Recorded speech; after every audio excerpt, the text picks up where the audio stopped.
Revision yesterday we have seen okay ये हमने परसों देख लिया था व्हाट इज टैक्स, टैक्स क्या होता है ये हमने देखा था। फिर आगे इंडिया में दो प्रकार के टैक्स होते हैं, direct tax and indirect tax. Direct directly person के ऊपर रहता है, indirect tax goods and services के ऊपर लगता है, एंड कंज्यूमर जो है वो बेयर करता है इनडायरेक्ट टैक्स। डायरेक्ट टैक्स जिसने इनकम कमाई है उससे हम वसूल करते हैं। कॉन्स्टिट्यूशन 246 आर्टिकल कहता है कि हमने लेजिस्लेटिव पावर जो है इंक्लूडिंग टैक्सेशन दोनों में बांट दिया है। इसमें तीन लिस्ट है, list number 1 union list, list number 2 state list, list number 3 concurrent list. ठीक है, okay. There is a conflict between any legislation between the state and the central, then central will govern the law. Okay, 7 schedule यहाँ पे है। Next, previous indirect structure कुछ ऐसा था, central के पास थे ये 4-5 एक्ट जो आपके सामने दिख रहे हैं। Taxes, custom duty import export के ऊपर, excise duty manufacture of goods के ऊपर, सेंट्रल सेल्स टैक्स अगर इंटरस्टेट सेल होता है तो, और सर्विस टैक्स जब सर्विसेज रेंडर करते हो तो। स्टेट के पास इतने सारे टैक्सेस रहते थे। इंटरस्टेट में उल्टा फंडा था कि सेंट्रल कलेक्ट कर लेवी करता था और स्टेट रिटेन करता था। मैन्युफैक्चर करते हो गुड्स तो एक्साइज ड्यूटी लगता है, अगर सेल करते हो तो वैट लगता था, और अगर आप सर्विसेज रेंडर करते हो तो सेंट्रल के पास ही पावर थी, वो है service tax. Okay, 1994 finance act के हिसाब से लाया था। ये सारे के सारे हमने उस दिन सारे डिटेल में देखे थे। ठीक है, ये सबके टैक्सेबल इवेंट, सबके ना टैक्सेशन लॉ, सबका अलग अलग टैक्सेशन कलेक्शन अथॉरिटी, और सबके अलग अलग एंट्री नंबर ऑफ शेड्यूल 7। ठीक है, फिर हमने देखा था इश्यूज इन इनडायरेक्ट टैक्सेस में क्या क्या थे।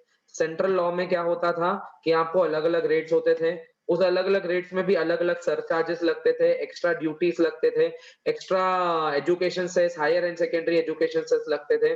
सेंडवैट जो है मतलब एक्साइज जो है वो सिर्फ मैन्युफैक्चरिंग के ऊपर लगता था, और इसका बेनिफिट आगे सेट ऑफ किसी ट्रेडर को नहीं मिलता था। ठीक है, वैट में क्या होता था कि अगर मैं मेरा यूनिट अलग अलग जगह पे है तो अलग अलग जगह में इंडिया में अलग अलग रेट होते थे, अलग अलग रजिस्ट्रेशन की प्रोसीजर होती थी, अलग अलग कंप्लायंसेस के प्रोसीजर होते थे, अलग अलग पेमेंट के प्रोसीजर होते थे, अलग अलग रिटर्न फाइलिंग के प्रोसीजर होते थे, क्योंकि सभी स्टेट ने अलग अलग वैट के लॉ बना के रखे थे। तो इससे मेरा जो कंप्लायंस मैकेनिज्म है वो काफी कॉम्प्लेक्स और काफी डिफिकल्ट होते जा रहा था। ओके, वैट में प्रॉब्लम ये था कि अगर जो आप सर्विस टैक्स पे करते हो, जो आप एक्साइज ड्यूटी पे करते हो, जो आप एंट्री टैक्स पे करते हो, जो आप सीएसटी पे करते हो, तो इसका आपको कभी भी सेट ऑफ नहीं मिलता था। अगर आप इंपोर्ट ड्यूटी भी अगर पे करते थे कस्टम्स की तो आपको रिफंड मिलता था, लेकिन सेट ऑफ करने को मिलता नहीं था। रिफंड के लिए अलग से प्रोसीजर करनी पड़ती थी। इसीलिए बेचारा डीलर जो है वो रोते रहता था, बोला मैं धंधा करूं कि तुम्हारे अलग अलग प्रोविजंस को संभालो। और दूसरी चीज, जब मैं प्रोविजंस को संभाल भी रहा हूं, पे भी कर रहा हूं, तो सेंटर और स्टेट में यूनिटी नहीं थी। तो स्टेट में जो टैक्स भरता था वो सेंट्रल वाला है ना मुझे सेट ऑफ अलाउ नहीं करता था, और सेंट्रल में जो ड्यूटी भरता था वो सेंट्रल वाला मेरे को अलाउ नहीं करता था, स्टेट वाला अलाउ नहीं करता था।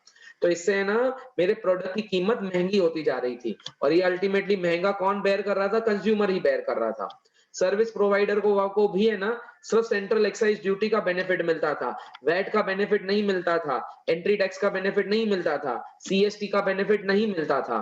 तो सर्विस टैक्स वाला भी परेशान रहता था, सर्विस प्रोवाइडर भी परेशान होता था। सीएसटी वाला जो धंधा बाहर के स्टेट से करता था, खरीदता था और बाहर के स्टेट में बेचता था, वो भी परेशान, क्योंकि उसको उसका भी बेनिफिट नहीं मिलता था। जो धंधा है ना करने के टाइम पर जो आप स्टेट टैक्स भरते हो अलग, entry tax, octroi, LBT, luxury tax, entertainment tax, आपको इसका भी कभी भी सेट ऑफ नहीं मिलता था। ओके, तो इतना ज्यादा कॉम्प्लेक्स सिचुएशन था, इसीलिए एक छोटे बच्चे ने जन्म दिया 30 जुलाई जून 2017 को रात को 12 बजे। 1 जुलाई को है ना एक नए बच्चे ने पैदा हुआ जिसका नाम था GST, goods and services tax. Okay, overview of GST एक स्टेप था डेवलप्ड इकोनॉमी के लिए, कॉम्प्लेक्सिटी कम करने के लिए, कास्केडिंग इफेक्ट को रिमूव करने के लिए, गवर्नमेंट का रेवेन्यू बढ़ाने के लिए, and cost of goods and services कम करने के लिए over the long run, and digitalisation लाने के लिए इंडियन इकोनॉमी में।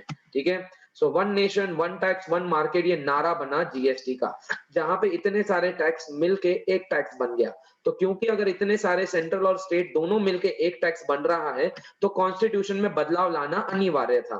कॉन्स्टिट्यूशन में एक नया बदलाव लाया by passing an act, constitution 101st amendment act 2016, जहां पे 3 नए आर्टिकल आए और बहुत सारे आर्टिकल्स में बदलाव लाया गया। 3 नए आर्टिकल लाया, 246A, 269A, 279A, और बाकी सारे आर्टिकल्स में बदलाव किया गया, अमेंड किया गया। 246A में नया आर्टिकल, 248 में बदलाव, 249, 250, 269 ये सारे आपके स्क्रीन पे दिख रहे हैं। 269A नया आया, 270, 271, 368 एंड 286 में बदलाव लाया गया। तो आपको देखा जाए तो बाकी भी आप पढ़ सकते हो घर में जैसे भी आपको लगता है, मैंने आपको पेज नंबर्स दिए गए हैं, लेकिन इसके साथ साथ दो और शेड्यूल में भी बदलाव लाया गया, सिक्स्थ शेड्यूल और सेवंथ शेड्यूल। सेवंथ शेड्यूल तो आपको मालूम है कि क्या है वो, मतलब लिस्ट में बदलाव लाया होगा, कुछ स्टेट लिस्ट की चीजें सेंट्रल में डाली होगी, कोई सेंट्रल की चीजें स्टेट में डाली होगी, ऐसा कुछ किया होगा, वो अपन देखेंगे बाद में। सिक्स्थ शेड्यूल में क्या बदलाव लाया ये अपन बाद में देखने वाले हैं।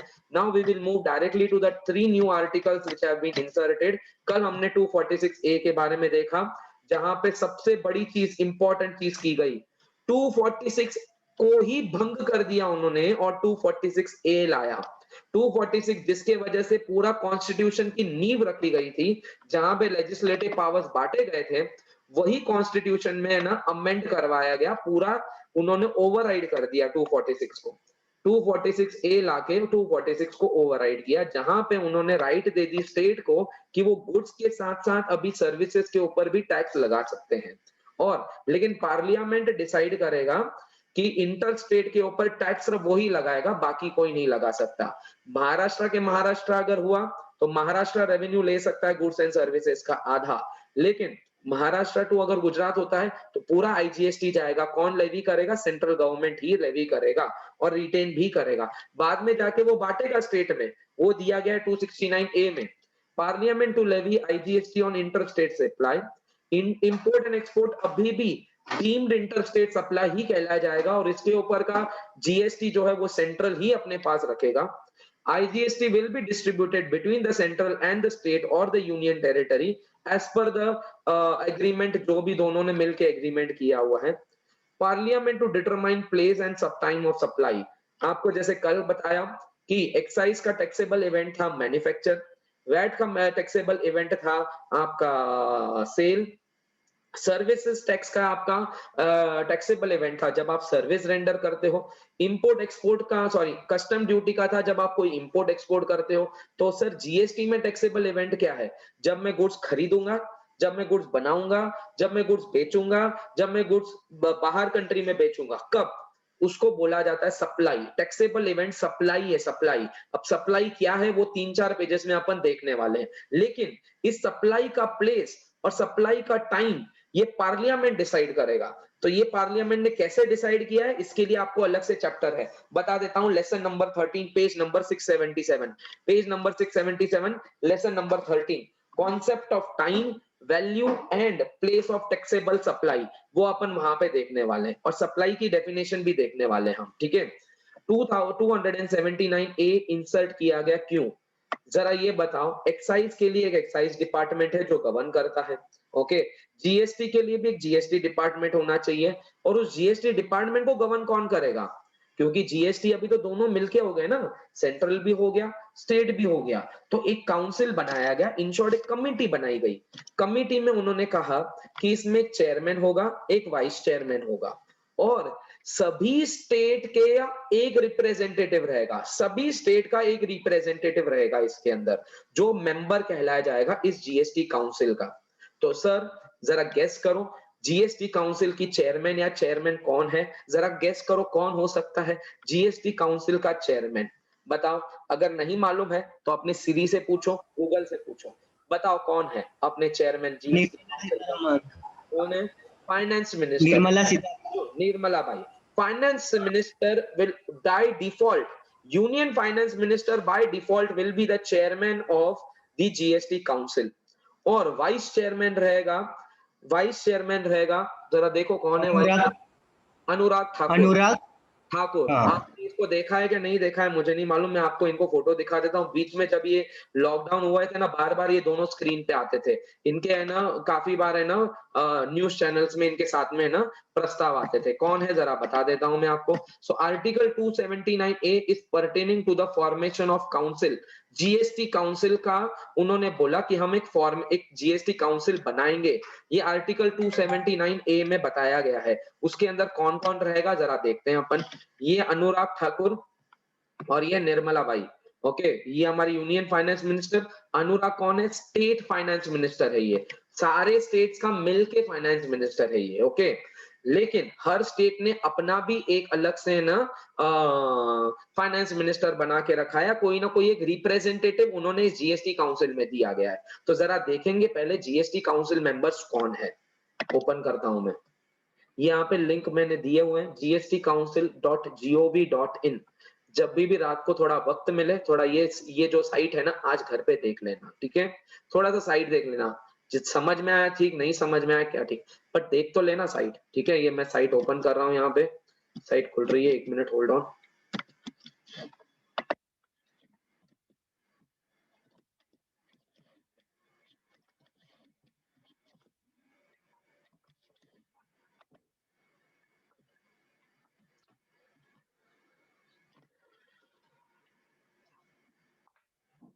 देखो, तो यहाँ पे साइट खुल गया, जीएसटी काउंसिल, एक काउंसिल बनाया गया उन्होंने, जो एक एडमिनिस्ट्रेटिव अथॉरिटी है जीएसटी के ऊपर।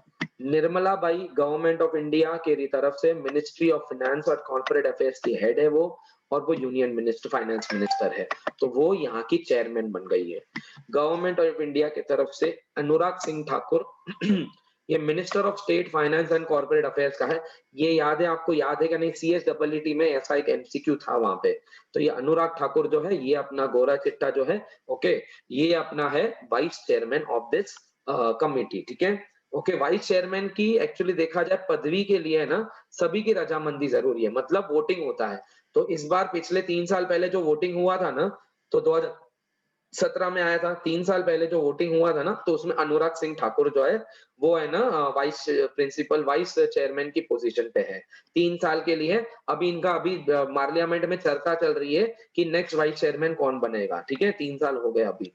अभी देखो, हर एक स्टेट का एक मेंबर है, हर एक स्टेट का। आंध्र प्रदेश का एक, अरुणाचल प्रदेश का एक, आसाम का एक, बिहार का एक, छत्तीसगढ़ का एक, दिल्ली का एक, गोवा का एक, गुजरात का एक, हरियाणा का एक, हिमाचल का एक, जम्मू कश्मीर का एक, झारखंड का एक, कर्नाटका, केरला, मध्य प्रदेश, महाराष्ट्र। महाराष्ट्र का कौन है? सुधीर मुंगन तिवार, ठीक है? तिवारी होगा या Tiwar, I don't know. Manipur, Manipur का एक, मेघालय। तो हर एक का एक स्टेट का एक रिप्रेजेंटेटिव दिया है। तो क्या कॉन्स्टिट्यूशन में भी ऐसा लिखा होगा? हाँ सर, कॉन्स्टिट्यूशन में भी ऐसा ही लिखा होगा। जरा देखते हैं कॉन्स्टिट्यूशन ने क्या लिखा था 279A में, वो भी लेके आया हूं मैं आपके लिए लाइव। ये आपको कहाँ देखना है मालूम है? इसके बाद यहाँ पे अबाउट अस में जाने का है। अबाउट अस में देखेंगे अपन नीचे, देखो यहाँ पे, देखो आया क्या, देखो यहाँ पे 122nd अमेंडमेंट के हिसाब से जीएसटी काउंसिल ये 8 अगस्त को आया। कहाँ पे? अलग अलग चीजों में आया, ऑनरेबल मिनिस्टर ने किया है अलग अलग एज पर आर्टिकल 279A। आ जाओ यहाँ पे। The GST Council will be a joint forum for the state and central, shall consist of following members: the Union Finance Minister as chairperson, the Union Minister of State in charge or revenue of the firm will be a member, and the minister in the charge of finance or taxation of any other minister nominated by each state government members. As per Article 279A, the Council will make a recommendation to the Union and the state on the important issues related to the GST, like the goods and services that may be subjected or exempted from GST, etc. etc. आपको दिया गया है, model GST etc. etc. ये दिया गया है आपको। यहाँ पे एक और एक चीज दी गई थी, यहाँ पे अभी नहीं लिखा है, आपके नोट्स में दिए गए हैं। उन्होंने ये बताया गया है कि है ना सारे मेंबर्स मिलके ये डिसाइड करेंगे कि कौन वाइस चेयरमैन बनेगा। लास्ट टाइम सबने मिलके अनुराग सिंह को ही वाइस चेयरमैन बताया गया है। यहाँ पे आपको वो लाइन नहीं दी गई है, बट आपके नोट्स में दिया गया है, ठीक है?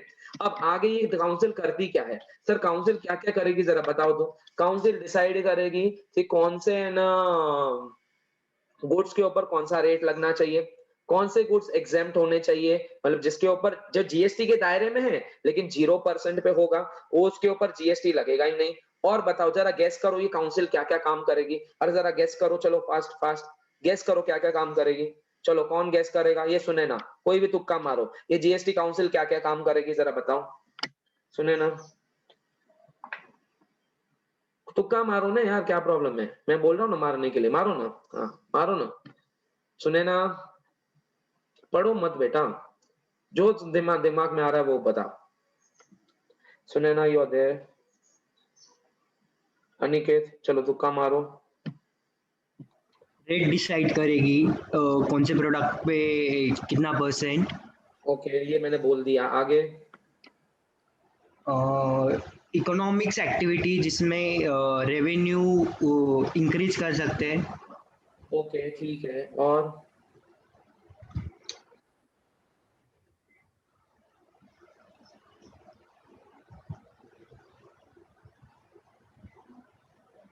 वो ये भी डिसाइड करेगी कि जो बचे हुए प्रोडक्ट जो अभी तक जीएसटी के दायरे में आए नहीं है, वो कब आएंगे। अरे हाँ या नहीं? हाँ, वो कब आएंगे, कैसे आएंगे, वो यस। बताएंगे। आगे, रिटर्न्स में अगर कुछ चेंज करने हैं जीएसटी के तो वो रिकमेंडेशन करेगी। पेमेंट में अगर कुछ चेंजेस करने हैं या पेमेंट अच्छे से हो जाए तो उसका रिकमेंडेशन करेगी।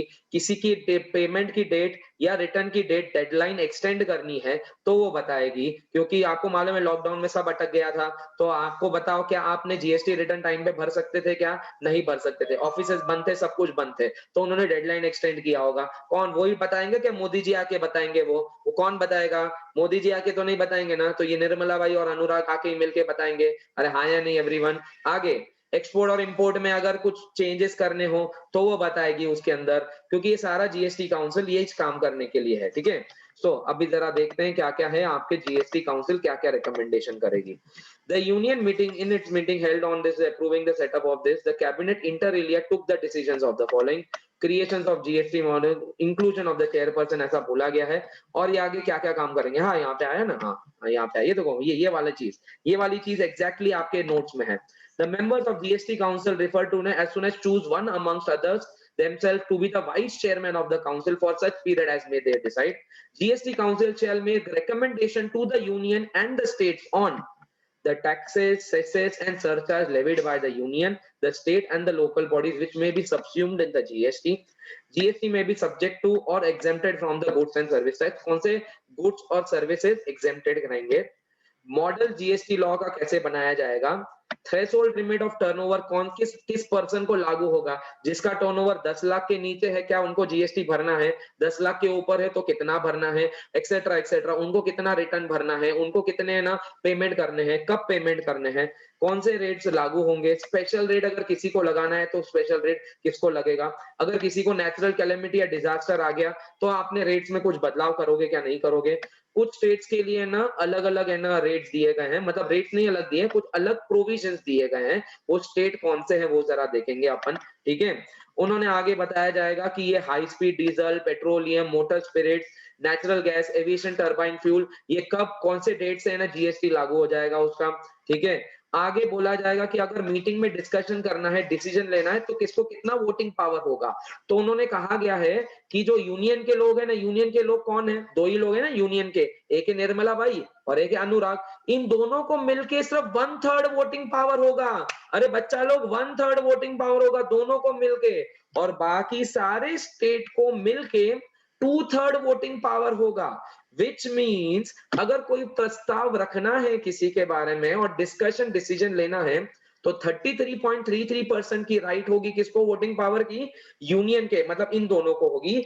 बचा हुआ 66.66 लोगों को है ना पावर होगी किसको? स्टेट गवर्नमेंट को मिलके सारी पावर होगी। मतलब अगर कोई डिसीजन लाना भी है तो इनकी रजामंदी और इनकी रजामंदी दोनों लगेगी, और दोनों का मैक्सिमम कितना लगेगा ताकि वो डिसीजन लागू हो जाए? डिसीजन लागू करने के लिए आपको आगे 1 मिनट बताया गया है यहाँ पे, 1 सेकेंड।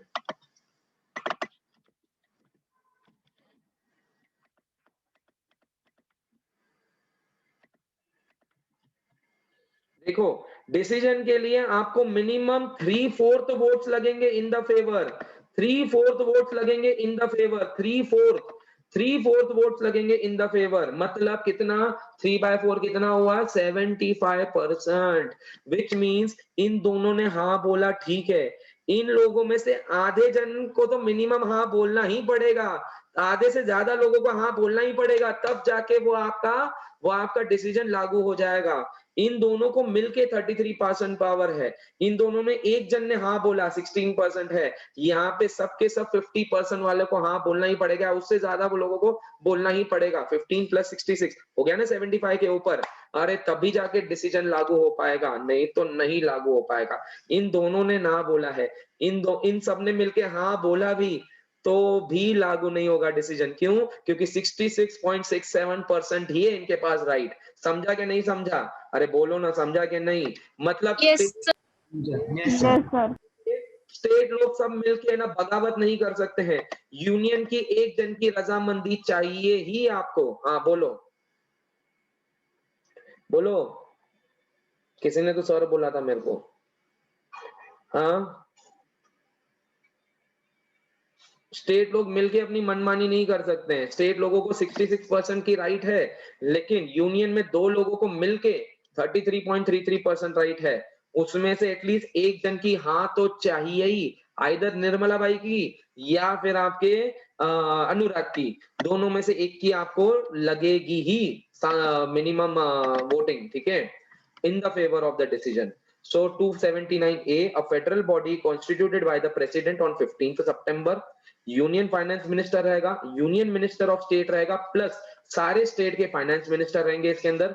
यूनियन को वोटिंग की राइट दी जाएगी 1/3, स्टेट को वोटिंग राइट दी गई है 2/3, और डिसीजन एटलीस्ट 3/4 लोगों को हाँ बोलना पड़ेगा, तब भी जाके वो डिसीजन लागू होगा, नहीं तो नहीं होगा।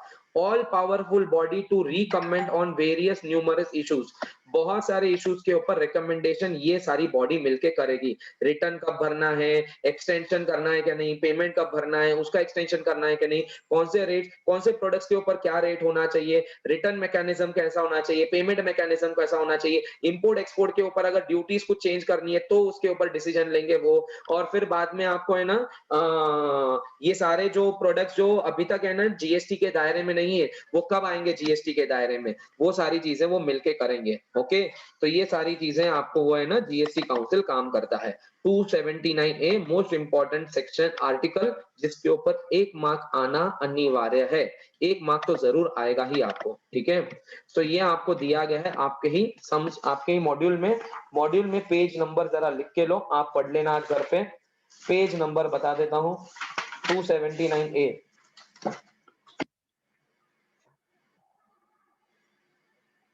279A आपके मॉड्यूल में है, पेज नंबर 636 में है और 637 दोनों मिलके हैं। एक ही वही चीज है जो मैंने आपको एक्सप्लेन किया, जरा पढ़ सकते हो आप, ठीक है। आगे बढ़ते हैं अपन। हाउ डिसीजंस आर टेकन, वही मैं आपको बोल रहा था, सेम वहां पे भी दिया है आपके, इसमें भी दिया गया, ये देखो वेबसाइट पे भी दिया गया डिसीजंस कैसे लिए जाते हैं। Union, a vote of central government shall have a weightage of 1/3 and the votes of all the state governments will have 2/3। अगर आपको है ना डिसीजन लेना है तो मिनिमम 3/4 को मिलके हाँ बोलना पड़ेगा, 3/4, नॉट लेस देन 3/4। 75% की मंजूरी चाहिए, अदरवाइज वो डिसीजन लागू नहीं होगा, ठीक है। आगे जीएसटी काउंसिल के ऊपर इतना ही। आगे बढ़ते हैं अपन नेक्स्ट टॉपिक की ओर, जो आज अपन देखेंगे, और वो क्या टॉपिक है जरा देखते हैं।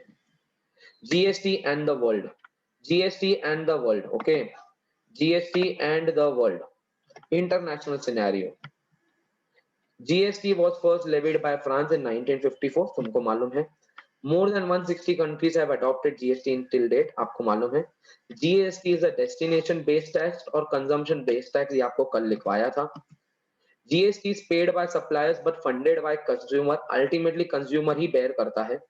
Input tax credit और set off is available through manufacturing and distribution chain, अभी तक सिखाया नहीं है मैंने आपको। GST is collected through stage process, ये आपको अलग अलग stages में होता है, ये भी आपको मुझे सिखाना है डिटेल में। होल्ड ऑन, अब आगे सुनो। जीएसटी पूरे वर्ल्ड में कैसा कैसा उसका सिस्टम है अलग। इंडिया ने डुअल मॉडल अडॉप्ट किया है, डुअल मॉडल। बाकी वर्ल्ड में कैसा कैसा जीएसटी लागू किया गया है, सबने अपने अपने मॉडल यूज किए हैं, इंडिया ने डुअल सिस्टम किया है। जरा देखते हैं वर्ल्ड में बाकी सारे कंट्रीज ने कैसा मॉडल यूज किया है। ऑस्ट्रेलिया और चाइना में नेशनल जीएसटी है, tax levied bye centre with the provisions for revenue sharing with provinces and state। वहां पे ऐसा सीजीएसटी एसजीएसटी ऐसा कुछ किया ही नहीं गया है। अगर व्यवहार दो स्टेट के अंदर हो रहा है या दो स्टेट में हो रहा है या इंपोर्ट एक्सपोर्ट हो रहा है, सारा का सारा पैसा नेशनल जीएसटी के अकाउंट में चला जाता है, फिर सेंट्रल गवर्नमेंट बाद में स्टेट में बांट देते हैं। ये किसने अडॉप्ट किया है? ऑस्ट्रेलिया और चाइना ने। समझा कि नहीं समझा? अरे हाँ या नहीं एवरीवन, समझा कि नहीं समझा? यूएसए यस में सर। किया है। Yes sir. यूएसए में स्टेट जीएसटी है, स्टेट के अंदर व्यवहार हो या स्टेट के बाहर व्यवहार हो, आईजीएसटी ऐसी नाम की चीज ही नहीं है, सारा का सारा स्टेट में पैसा रह जाता है और फिर सेंट्रल को कुछ नहीं मिलता, सारा का सारा सेंट्रल को ज्यादा इंपोर्ट एक्सपोर्ट का है वहां पे मुझे याद है, अदरवाइज सारा का सारा स्टेट में ही है। स्टेट जीएसटी मॉडल है यूएसए में, ठीक है, okay. Non current dual GST, GST on goods levied by state and services levied by the centre, okay. मतलब जीएसटी लेविड स्टेट करता है और कलेक्ट करता है सेंटर। ये मुश्किल है, ये ऐसा किसी ने भी अडॉप्ट नहीं किया है, थेरोटिकल कॉन्सेप्ट है, किसी ने भी किसी वर्ल्ड में किसी ने भी अडॉप्ट नहीं किया है। Concurrent dual GST, tax levied bye centre and central both on the goods and services. Dual model जहां पे सेंट्रल भी जीएसटी रखता है थोड़ा, स्टेट भी रखता है, ऐसा मॉडल अपने इंडिया का भी है और ऐसा सेम मॉडल दो और कंट्रियां, रेप्यूटेड कंट्रियां यूज करती है और वो है ब्राजील एंड कनाडा। तो इसीलिए हमने इंडिया ने ब्राजीलियन मॉडल या कैनेडियन मॉडल अपनाया हुआ है, डुअल मॉडल, जहां पे सेंट्रल भी लेवी करता है और कलेक्ट करता है और स्टेट भी लेवी करता है और कलेक्ट करता है, ठीक है। क्यूबेक मॉडल, अभी क्यूबेक मॉडल क्या है? Separate legislation for federal provinces tax collection enforcement etcetera by provinces. कुछ लगा पे प्रोविंसेस चलता है, राजा महाराजा का रूल चलता है, तो वहां पे राजा महाराजा को लोगों को डायरेक्टली टैक्स जाता है और फिर वो राजा महाराजा जो है वो डिस्ट्रीब्यूट करते हैं, क्यूबेक मॉडल बोलते हैं। एनीवेज थेरोटिकल है, इंडिया में डुअल मॉडल है, ये आपको समझ के चलो, ठीक है। सो इंडिया हैज अडॉप्टेड, किसका चुराया है? ब्राजील का या कैनेडियन का मॉडल चुराया हुआ है, कॉपी पेस्ट किया हुआ है।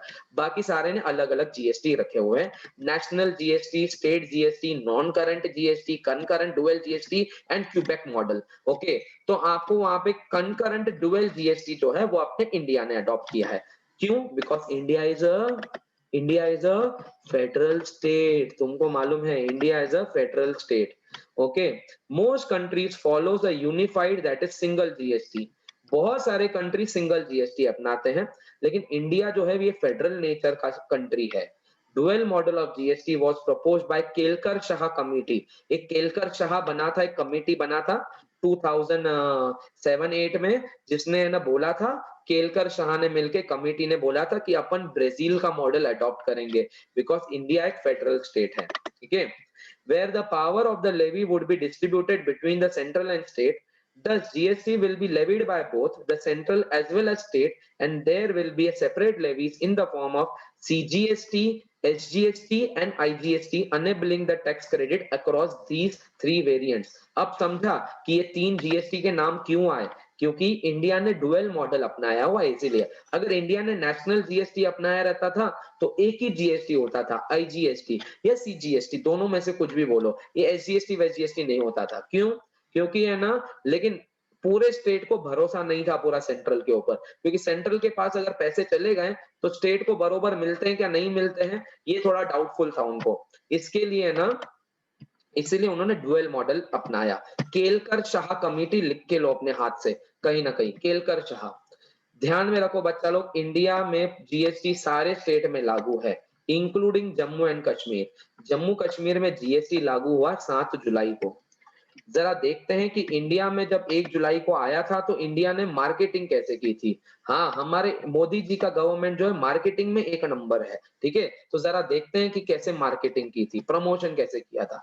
देखो कितना अच्छा प्रमोशन, हमारे मोदी जी की गवर्नमेंट में एक से ग्राफिक डिजाइनर बैठे हुए हैं। जरा देखो कितना अच्छा बनाया है। ये छोटी छोटी मछलियां एक बड़ी मछली में जा रही है और तैर भी रही है। One nation one tax one market, single tax to promote Indian trade and industry. क्या बात है मोदी जी, आगे बढ़ते हैं।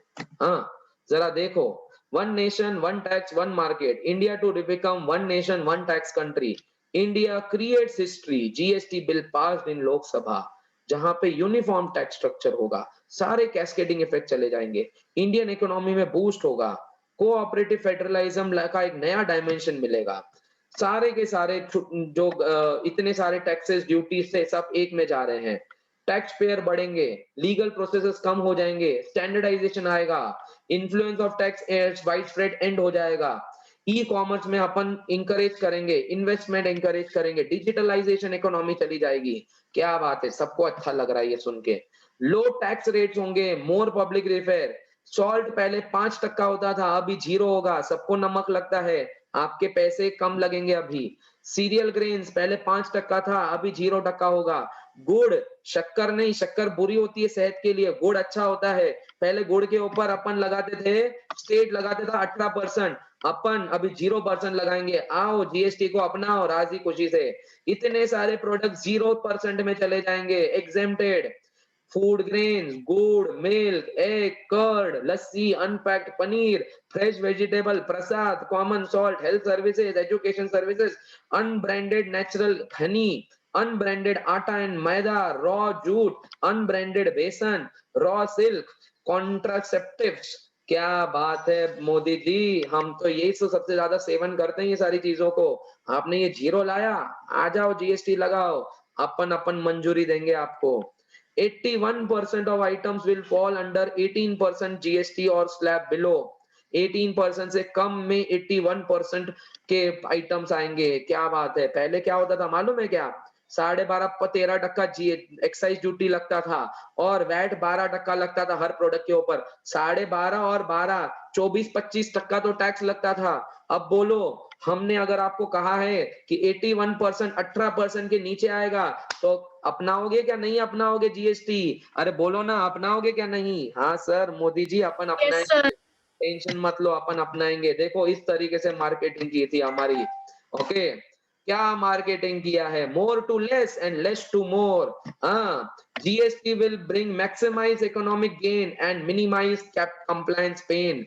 क्या बात है, एक से एक ग्राफिक डिजाइनर बैठे हैं वहां पे, ठीक है? और ग्राफिक डिजाइनर का सोच आपको तो पागल कर देगा। क्या है ये, जरा देखो। हाँ, गुड्स एंड सर्विसेज टैक्स, ये देखो यहाँ पे सबके टैक्स के नाम दिए गए हैं। ये सब हमने जोड़ रखे हैं अभी, पहले सब अलग अलग थे, ये हमने जोड़ दिया है अभी आपको। और ये फेविकॉल का जोड़ है, कभी निकलेगा नहीं। क्या बात है यार। और एक चीज जरा सोचो तो सही, क्या क्रिएटिव माइंड है। ये देखो, ये क्यूब कॉम्प्लेक्स क्यूब है, अपन अभी एक जैसा क्यूब लेके आ रहे हैं। One nation, one tax, one market. बोलो जीएसटी अपनाओगे क्या नहीं? अपन अपनाएंगे सर। मोदी जी हम तुम्हारे साथ है। फाइनली प्रचार के बाद आ जाते हैं हम अपन रियल चीज पे। जीएसटी इज अ कंजम्पशन और डेस्टिनेशन बेस्ड टैक्स, जहां पे डेस्टिनेशन प्रिंसिपल को अपनाया गया है, विच मीन्स अगर tax will be payable only in that state जहां पे उस गुड्स एंड सर्विसेज को कंज्यूम किया गया है। ये एक ऐसा कॉम्प्रिहेंसिव टैक्स है जहां पे हर स्टेज पे है ना, हर सप्लाई के स्टेज पे है ना, टैक्स कलेक्ट किया जाएगा। ये मैंने आपको अब तक बताया नहीं, बताने वाला हूं आज। GST paid on procurement and will be can be set off against that payable on the supply of goods and services। जो जीएसटी आप परचेस के ऊपर पे करते हो, वो सेल के टाइम पर मैं आपको एडजस्टमेंट दूंगा। ये है वो सेट ऑफ एवरीवन, ये है वो सेट ऑफ जो मैं आपको कब से बता रहा था। आज मैं अभी फाइनली बताऊंगा आपको ये सेट ऑफ होता क्या है। जरा देखो, ऐसी क्या चीज हुई कि जिसके वजह से सबसे ज्यादा मैन्युफैक्चरर ट्रेडर को सबसे ज्यादा बेनिफिट हुआ जीएसटी के वजह से। अभी मैं आपको लाइव एक एक्सेल शीट में बताऊंगा कि ये सेट ऑफ होता क्या है। जरा देखो, फाइनली जो मैंने आपको कहा ना कि आपको मजा जब प्रॉब्लम्स, इतने ज्यादा प्रॉब्लम्स मैंने आपको बताए, अब मजा जो आपको आएगा ना आपको सॉल्यूशन देखने में, that will be the real crux of this 3 days lectures. Okay, आ जाओ। यस सर, बोलो। आपका नेटवर्क बहुत प्रॉब्लम आ रहा है, आवाज ब्रेक हो रहा है सर। एक minute, I will change my network, 1 second, 1 second,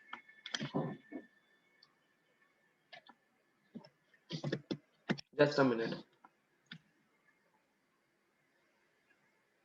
कब से प्रॉब्लम है ये?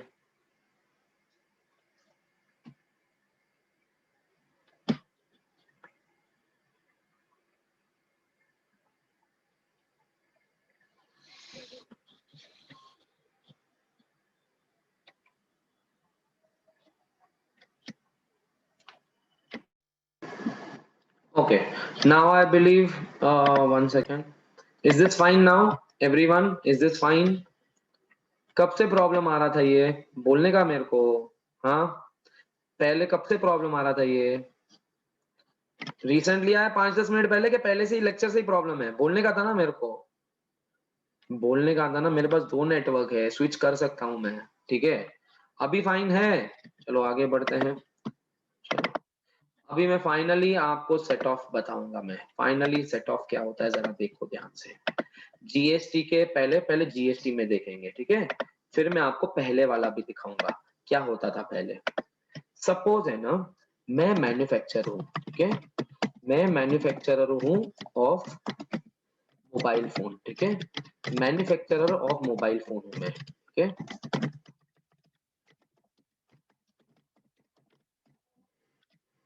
Suppose I am the manufacturer of mobile phone, okay?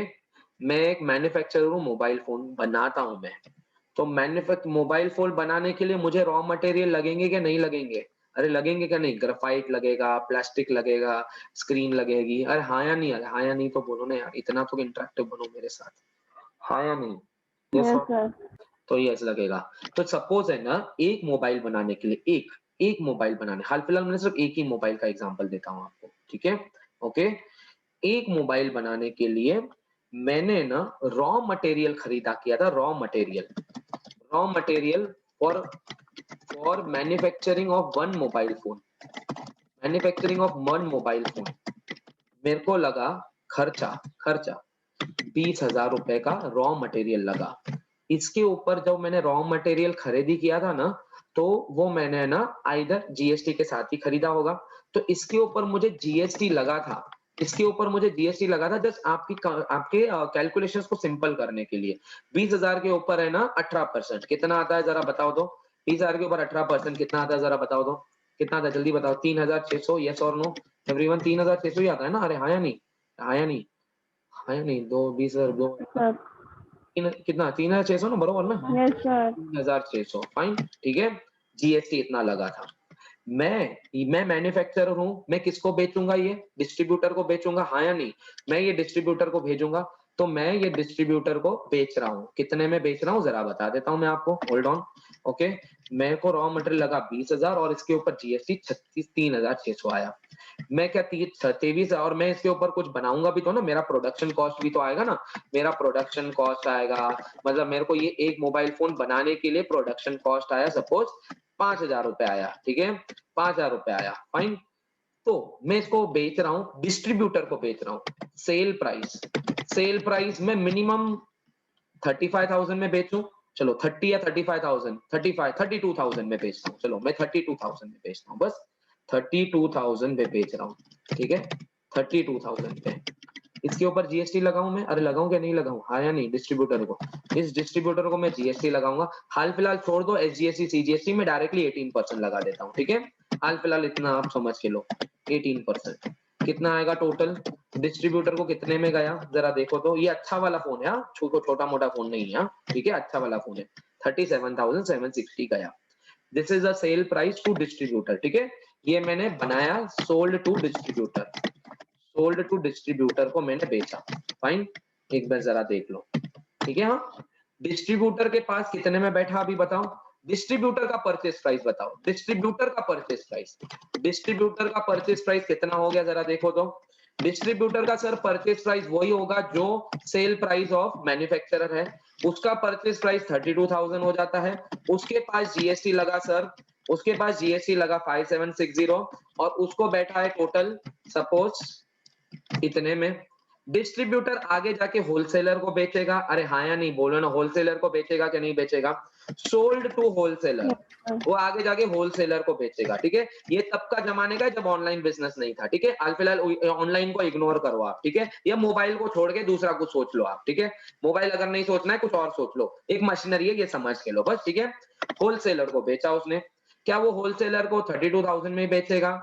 नहीं सर, थोड़ा प्रॉफिट ऐड करके बेचेगा सर वो, तो प्रॉफिट ऐड करेगा। सपोज उसने सेल प्राइस किया सर, डिस्ट्रीब्यूटर ने होलसेलर को बेचा सपोज 40,000 में, एग्जांपल ऐड, वो भी जीएसटी लगाएगा। कितना जीएसटी लगाएगा? अज्यूम करो ये प्रोडक्ट के ऊपर 18% ही है। टोटल बैठेगा कितने में जरा देखो तो? 47,200 में। अब होलसेलर की ओर आ जाओ, चलो होलसेलर, ठीक है? हम इमेजिन करो मैन्युफैक्चरर है अनिकेत, मैन्युफैक्चरर है अनिकेत, और डिस्ट्रीब्यूटर है महेश, ओके, डिस्ट्रीब्यूटर है महेश, होलसेलर है अपनी सुनैना, ठीक है, होलसेलर है सुनैना, ठीक है, होलसेलर सुनैना है, फाइन। सुनैना को कितने में परचेस प्राइस बैठा? सर परचेस प्राइस उसको उतने में ही बैठा जितना महेश ने उसको बेचा। महेश ने उसको 40,000 में बेचा, 7,200 पे। अब ये ऐड करेगी इसको इतना। अब सुनैना आगे रिटेलर को बेचेगी, सोल्ड टू रिटेलर, जरा देखो हाँ ध्यान से, सोल्ड टू रिटेलर। सुनैना भी उसके ऊपर प्रॉफिट ऐड करेगी। सपोज सेल प्राइस उसने अपना प्रॉफिट ऐड करके 50,000 में बेचा, ठीक है, ऐड जीएसटी लगाया उसने उसके ऊपर 18% के हिसाब से, फाइन। और फाइनली टोटल कितना हो जाएगा? ये उतना आ जाएगा 59,000। फाइनली रिटेलर कौन है? रिटेलर है अपनी, रिटेलर कौन है? अपनी आकांक्षा। आकांक्षा अपनी रिटेलर है। आकांश, मैं इसकी स्पेलिंग हमेशा, हे बरोबर आहे ना बाबा? हे दीक्षित, मला नगर मध्ये राहायचंय.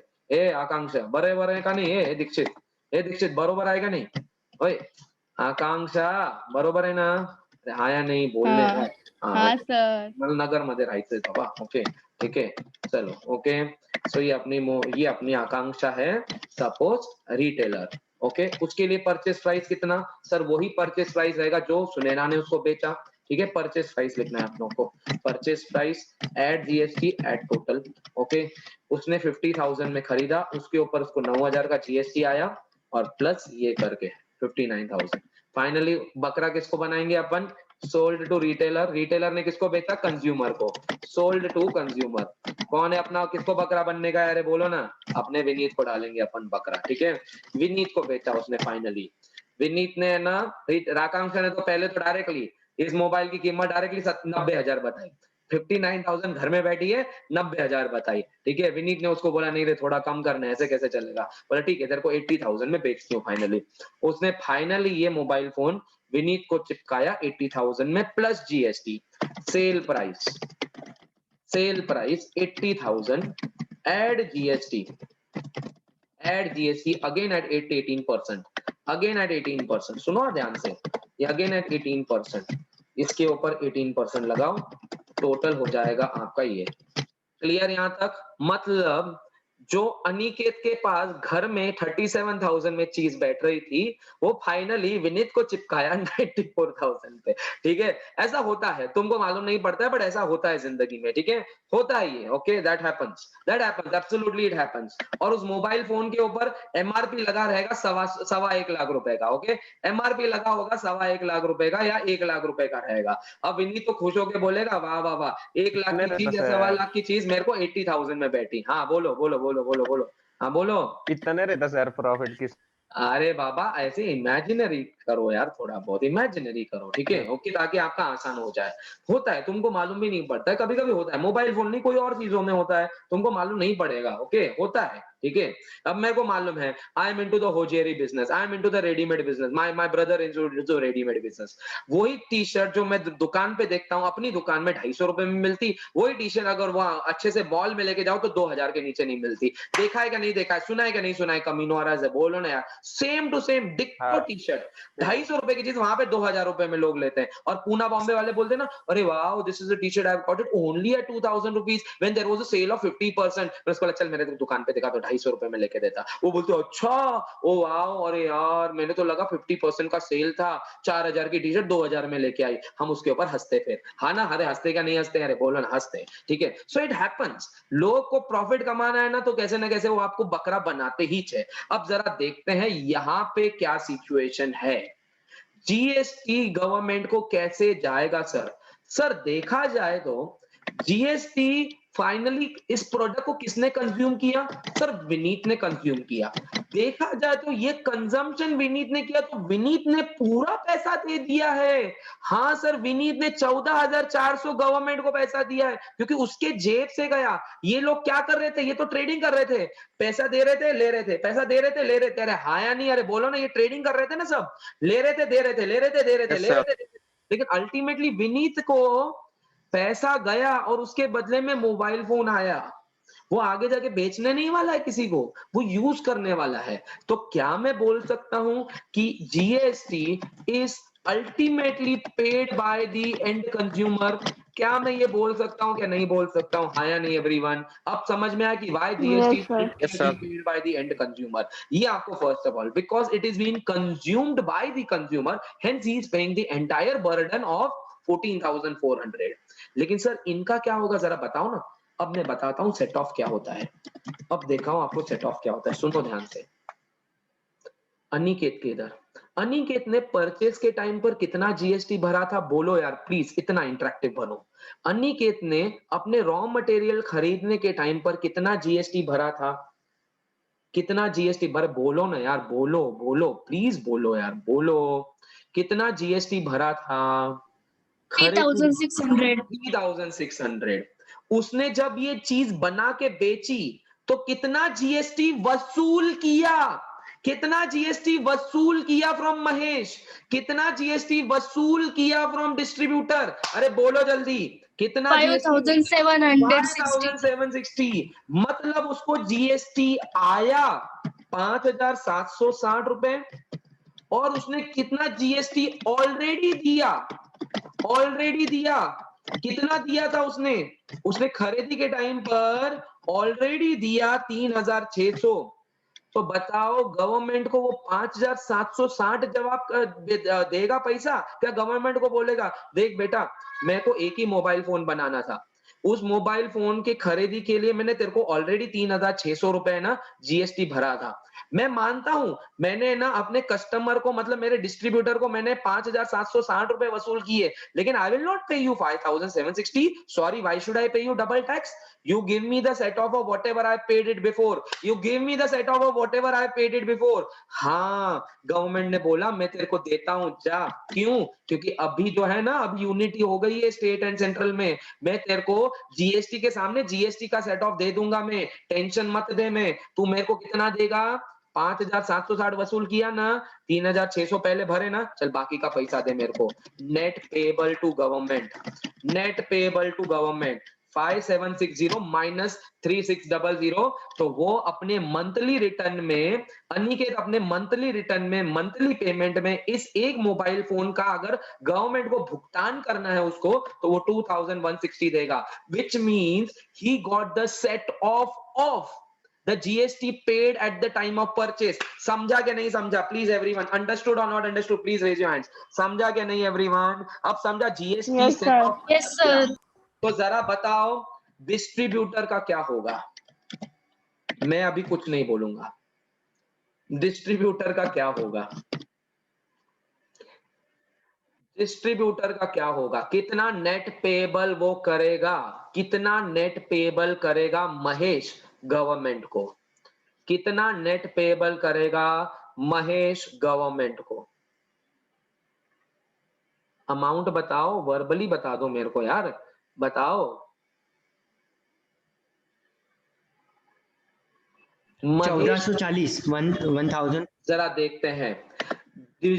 महेश ने होलसेलर को जब चिपकाया, सुने ना कोई ये मोबाइल फोन, तो उसने जीएसटी कितना वसूल किया? सर वसूल किया या आया, जो भी तुमको डालना है, वसूल किया या आया, तुमको जो इंग्लिश हिंदी में लिखना है लिखो, भली मुझे कोई प्रॉब्लम नहीं है। कितना वसूल किया? सर उसने वसूल किया था 7,200। इसी मोबाइल फोन के अगेंस्ट महेश ने जो अनिकेत को जीएसटी पे किया था वो था 5,760 सर। तो अब बताओ वो कितना गवर्नमेंट को पे करेगा? 1,440। महेश कहेगा भली मैंने सुनैना से 7,200 जीएसटी वसूल किया है, लेकिन मैंने तेरे गवर्नमेंट के किट्टी में ऑलरेडी 5,760 दिए थे, तो अभी मुझे सेट ऑफ दे, मैं बचे हुए 1,440 रुपए तेरे को दे दूंगा। महेश के मंथली रिटर्न में या पेमेंट करने के टाइम पर महेश सरकार को पेमेंट करेगा 1,440। सुनैना ने आकांक्षा से जीएसटी वसूल किया 9,000, लेकिन सुनैना ने यही मोबाइल फोन खरीदने के टाइम पर महेश को 7,200 दिया, तो सुनैना सिर्फ 1,800 रुपए पे करेगी गवर्नमेंट को उसके मंथली क्वार्टरली रिटर्न में या उसके पेमेंट में। फाइनली आकांक्षा क्या करेगी? आकांक्षा ने 14,400 वसूल किए थे, विनीत से, लेकिन उसने 9,000 ऑलरेडी पे किए थे किसको, सुनैना को। मतलब जब उसने पे किए सुनैना को, तो ये अज्यूम करके पे करेगी गवर्नमेंट को मैंने 9,000 दिए हैं, मुझे गवर्नमेंट को देने सिर्फ 5,400। अब जादू देखोगे, नेट पेएबल को जरा टोटल तो करो कमीनो, नेट पेएबल को टोटल तो करो। 2160, 1440, 1800, 15400 करो तो टोटल कितना आता है जरा बताओ, तो मैं एंटर नहीं करूंगा। करो टोटल, 2160 प्लस 1440 प्लस 1800 प्लस 5400 करो तो कितना आता है, कितना आता है, कितना आता है बताओ ना। 10,800। ओके करो 10,800। सर हमको लगा जादू होने वाला, 10,800 सर हमको लगा जादू होने वाला था। क्या जादू होने वाला था सर? ये अमाउंट जो है ना वो 14,400 से मैच होने वाली थी, हाँ ना? अरे सबको यही लग रहा था कि नहीं लग रहा था? अरे बोलो ना, सबको ये लग रहा था कि नहीं लग रहा था? Yes. अरे आया नहीं? हाँ यही जादू होने वाला था। अरे जादू हो रहा है बच्चा लोग, 3,600 ऊपर के, ये 3,600 भी तो ऐड करो। अरे कमीनो ये 3,600 भी तो ऐड करो, देखो कैसा जादू होता है क्या नहीं होता है। ये ऊपर का सेट ऑफ भी तो ऐड करो ना यार। हाँ ये भी तो किसी का वहां पे आगे हुआ रहेगा ना, जो मैन्युफैक्चरर ने किसी से रॉ मटेरियल लिया रहेगा तो उसने भी तो वहां पे पे किया होगा ना गवर्नमेंट को। अरे आया नहीं एवरीवन, हुआ क्या 14,400? Yes, Yes, sir. तो बताओ क्या मैं बोल सकता हूँ, GST is ultimately paid by the end consumer. 14,400 की वसूली जो हुई थी विनीत से, वो अलग अलग स्टेजेस में गवर्नमेंट को गया, वो अलग अलग स्टेजेस में गवर्नमेंट को गया। समझा क्या नहीं? अरे समझा क्या नहीं एवरीवन? इसको बोलते हैं Yes, set, sir. Yes sir इसको बोलते हैं सेट ऑफ। फोटो निकालो बच्चा लोग, ये घर पे लिखने का है, फोटो निकालो प्लीज, फोटो निकालो प्लीज, फोटो निकालो, ठीक है? फोटो निकाल के लो, ठीक है? फोटो निकालो। ये है आपका जीएसटी के दौरान क्या चालू है। अब ये सॉल्यूशन समझ में अच्छा लगा। अब सर वो जो तकलीफ पहले करते थे, बहुत जो तकलीफें पहले होती थी वो सर अब वो भी बता दो। ये जीएसटी सिनेरियो है आफ्टर 1st जुलाई 2017, ओके? जीएसटी सिनेरियो है, लेकिन यहाँ पे भी थोड़ी तकलीफ है। क्यों तकलीफ है मालूम है? एसजीएसटी, सीजीएसटी, आईजीएसटी में तकलीफ है। यस एवरीवन, इसमें तकलीफ है। आईजीएसटी का सेट ऑफ आईजीएसटी के साथ ही होता है, सीजीएसटी का सीजीएसटी के साथ होता है, एसजीएसटी का ऐसा है, इसमें कुछ है टेंशन मतलब वो आगे कराने वाला हूं। अभी कॉम्प्लिकेशंस नहीं बढ़ाऊंगा, अभी कॉम्प्लिकेशन नहीं बढ़ाऊंगा, एटलीस्ट आपको थोड़ा सा बेटर फील कराने को लगाऊंगा। ये आपका पहला बेटर फील होने दो, ठीक है? ये आपको घर में लिखना है, फोटो ले लो या मैं भेज दूंगा। आगे बढ़ते हैं, जरा देखते हैं कि पहले तकलीफ क्या होती थी। ये सेम चीज मैं कॉपी पेस्ट कर देता हूँ, सेम चीज कॉपी पेस्ट कर देता हूँ, जरा ध्यान से सुनो। तकलीफें क्या होती थी सुनो। अनिकेत जो है वो मैन्युफैक्चरर है, ठीक है? उसने रॉ मटेरियल खरीदा 20,000 का, पहले जीएसटी तो था नहीं। सपोज उसने है ना, सपोज इसी 20,000 के ऊपर उसने जब रॉ मटेरियल खरीदा ना, तब उसने एक्साइज ड्यूटी भरा था। सुनो, वहां पे उसने एक्साइज ड्यूटी भरा था, सपोज एक्साइज ड्यूटी भरा था 2,000 रुपए, और उसने है ना वैट भरा था तब, क्योंकि जरूरी थोड़ी है कि उसने है ना सामने वाले से जो खरीदा होगा वो एक्साइज के साथ ही उसने वैट के साथ भी खरीदा होगा, तो वैट के ऊपर सपोज ने 1,000 भरा था, ठीक है? उसका प्रोडक्शन कॉस्ट 5,000 ही है, ठीक है? अब उसने डिस्ट्रीब्यूटर को बेचा 32,000 में, उसने ऐड किया, उसने भी वो क्या है, वो कौन है मालूम है ना? वो कौन है? मैन्युफैक्चरर है। तो जब वो डिस्ट्रीब्यूटर को बेचेगा तो क्या क्या लगा के बेचेगा? अरे बोलो ना, एक्साइज भी लगाएगा और वैट भी लगाएगा। अरे हाँ या नहीं? अरे बोलो ना हाँ या नहीं एवरीवन? एक्साइज और वैट दोनों Yes, लगाएगा sir. कि नहीं लगाएगा? पहले सर दोनों लगाते थे, वो वैट लगाता था, ठीक है? तो एक्साइज सपोज 12.5% लगाता था वो, और वैट भी 12.5% लगाता था, ठीक है? दोनों को मिलके 12.5%, सॉरी हाँ ऐसा होता था, दोनों को मिलके होता था ये ऐसा, सपोज 12.5%। तो ये कितने में बैठ गया? 40,500 में बैठ गया। यहीं पे हालत खराब तुम्हारी। हाँ, तो उसके लिए परचेज प्राइस कितना बैठ गया? 40,500, सॉरी उसको यहाँ पे अलग से दिखा देता हूँ मैं, 32,400 प्लस ये ऐड कर देता हूँ यहाँ पे, ऐड यहाँ पे भी एक लाइन ऐड करनी पड़ेगी अभी मुझे, रुको। ओके, यहाँ पे ऐड हो गया तुम्हारा एक्साइज, ऐड हो गया वैट, ठीक है? सुनो, 4,000 और ये 4,500, ठीक है, यहाँ पे हमने ऐड कर दिया। वो होलसेलर को कितने में बेचेगा? अरे 40-500 घर में बैठी है, 40,000 में बेचेगा क्या? अरे बोला ना 40,000 में बेचेगा क्या अभी? अरे बोलो ना कमीनो, नहीं सर। 42,000 में मिनिमम बेचेगा अभी। हाँ, अब ये क्या लगाएगा? होलसेलर को बेच रहा है, बताओ एक्साइज लगाएगा इसके अंदर वैट लगाएगा? एक्साइज लगाएगा कि सर वैट लगाएगा? सर एक्साइज नहीं लगाएगा, अभी वैट लगाएगा, ओनली वैट। ठीक है, वैट लगाया उसने 12.5%। ठीक है, 12.5% वैट लगा दिया। कितने में बैठा उसको? सर अभी थोड़ा सस्ते में बैठ गया। ठीक है, 40 कितने में बैठा? 47,000। तो इसको परचेज प्राइस दिखा दो यहाँ पे 47,250। अब ये चलो ये अज्यूम करेंगे 50,000 में बेच रहा है, लेकिन ये आगे अभी जगह क्या बेचेगा? सर वैट बेचेगा। ठीक है, वैट सपोज है ना, अभी सुनो ना, थोड़ा ट्विस्ट करते हैं अपन। ट्विस्ट करेंगे, सुनने यहाँ पे 1 मिनट पहले लिख देता हूँ, ये ऐड वैट। हाँ सुनो, थोड़ा ट्विस्ट करेंगे अपन। ठीक है, यहाँ पे ये क्या ट्विस्ट करेंगे जरा बोलो ना, क्या ट्विस्ट करेंगे?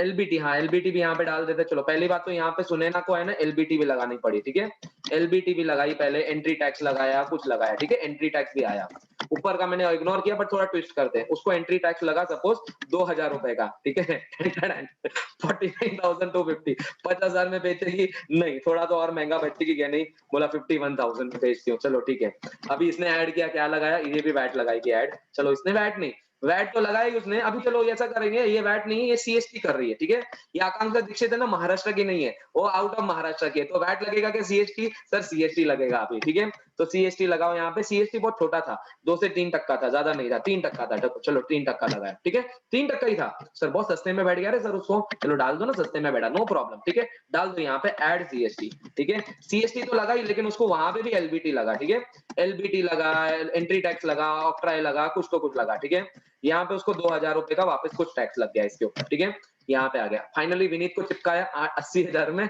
और विनीत से है ना फाइनली पूरा वैट वसूल किया। पूरा वैट वसूल किया विनीत से 12.5%। ठीक है, फाइनली विनीत को एग्जैक्ट 90,000 में बैठा। सर विनीत को सस्ते में बैठा। सर काय को? अरे सबके प्रॉफिट कम कर दिए रे मैंने, एक आधा प्रॉफिट कमा बढ़ा दिया, तो इसका सबसे बड़ा प्रॉफिट कम हुआ ना आकांक्षा का, क्योंकि रिटेलर फंस गया ना यहाँ पे। आकांक्षा को सारा अभी देखो, सुनो, अरे कुछ नहीं, बहुत बड़ा गड़बड़ होने वाला है, सुनो ध्यान से, बहुत बड़ा गड़बड़ होने वाला है, सुनो ध्यान से।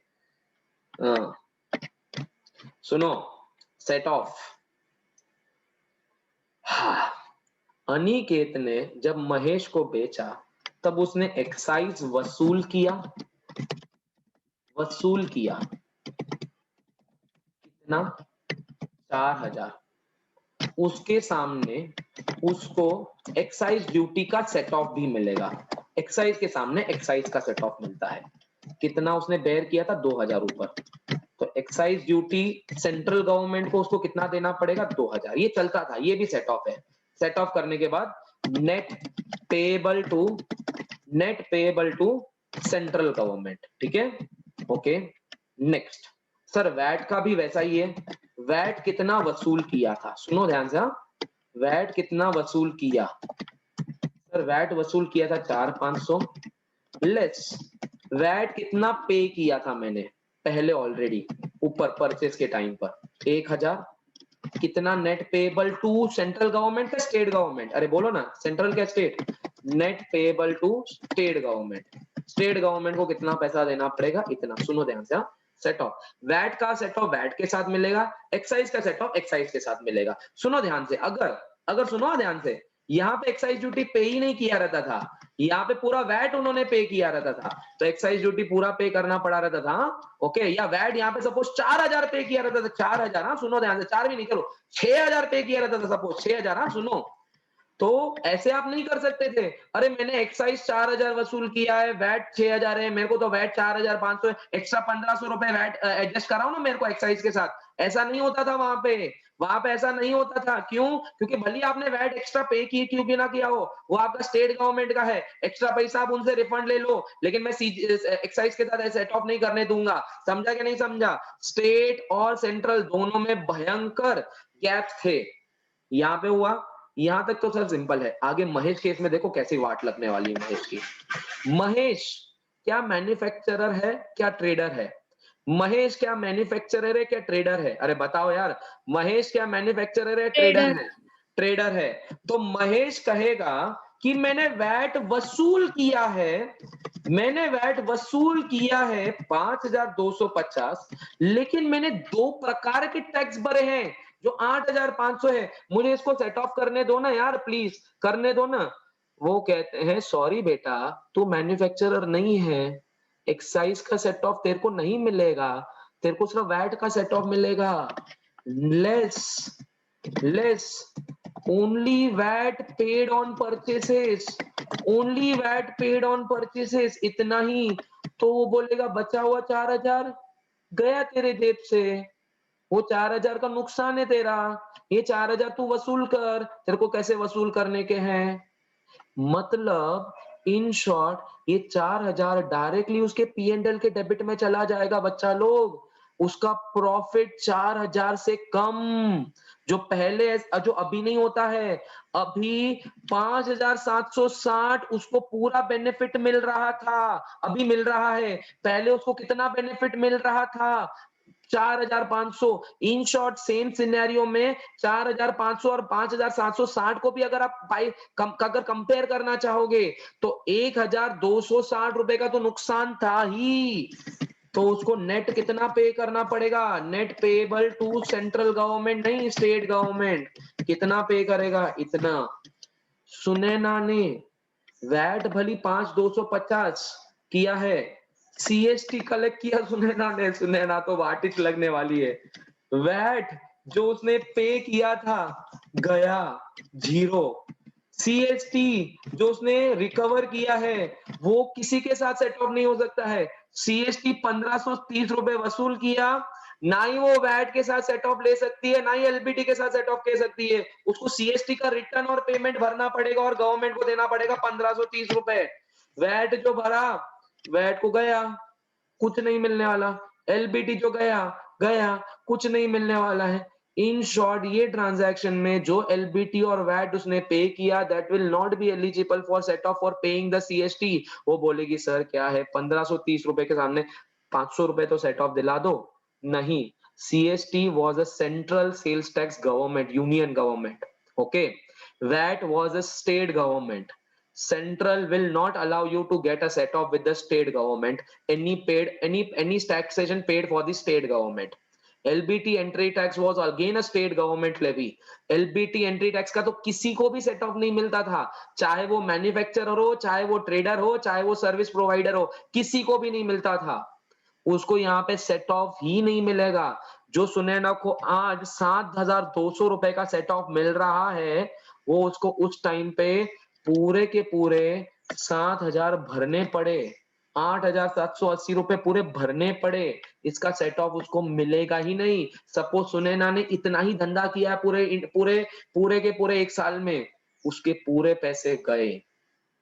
आकांक्षा वैट वसूल किया 10,000, वैट को सीएसटी के साथ सेट ऑफ नहीं मिलेगा। State government, central government, sir VAT को एलबीटी के साथ सेट ऑफ कराओ ना please, please sir please.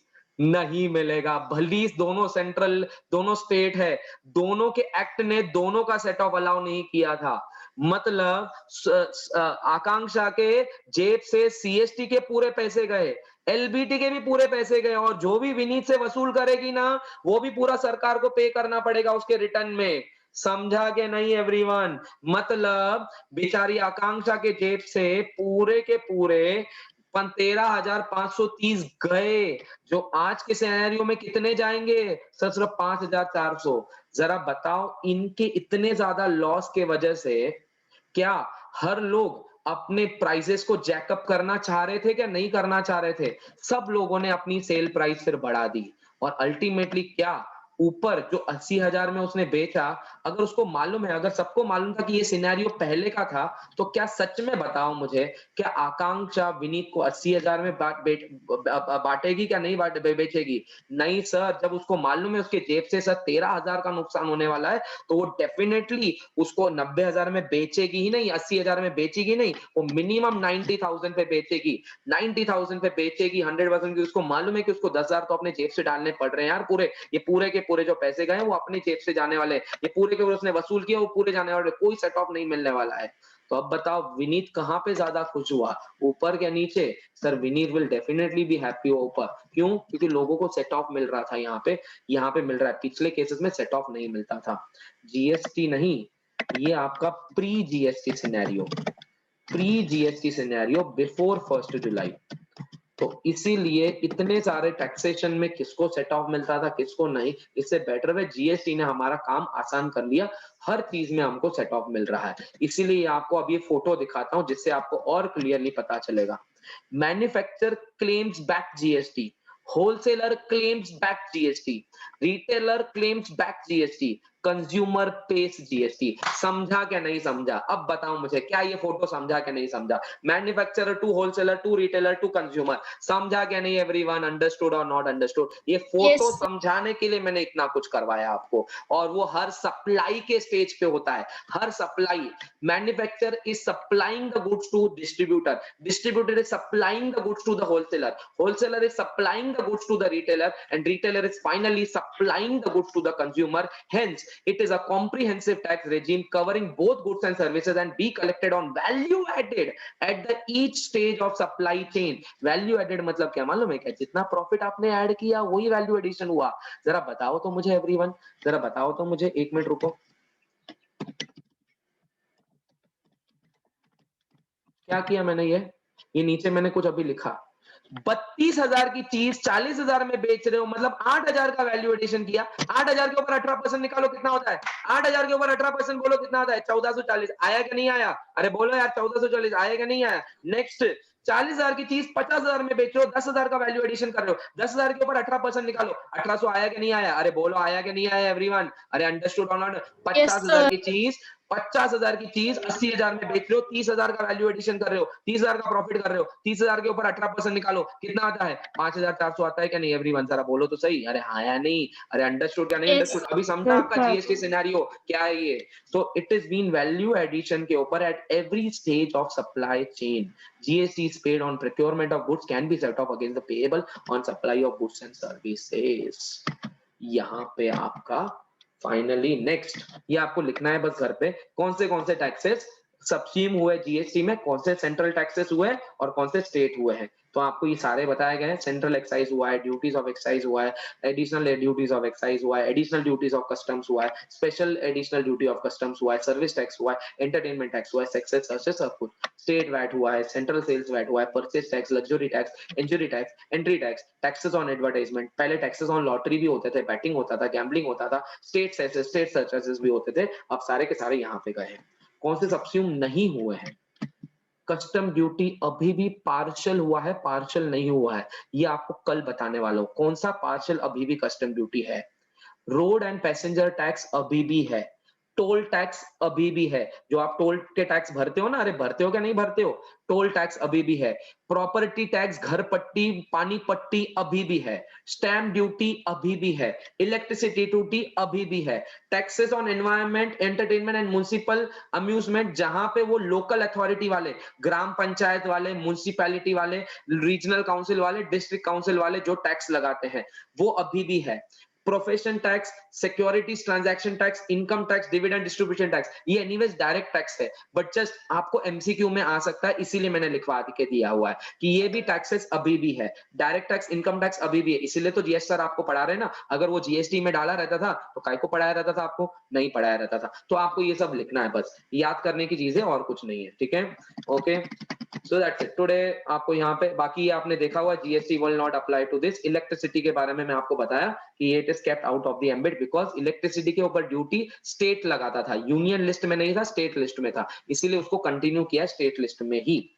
Okay, similarly property tax such as stamp duty, motor vehicle tax are still out of the GST, क्योंकि ये अभी भी स्टेट गवर्नमेंट लगाता है। ओके, बस इतना सफिशिएंट है। मैं आपको फोटो भेज देता हूँ जो जो आज करवाया है, आप नोट डाउन कर लो, कल मिलते हैं अपन, ठीक है? चलो, बाय एवरीवन।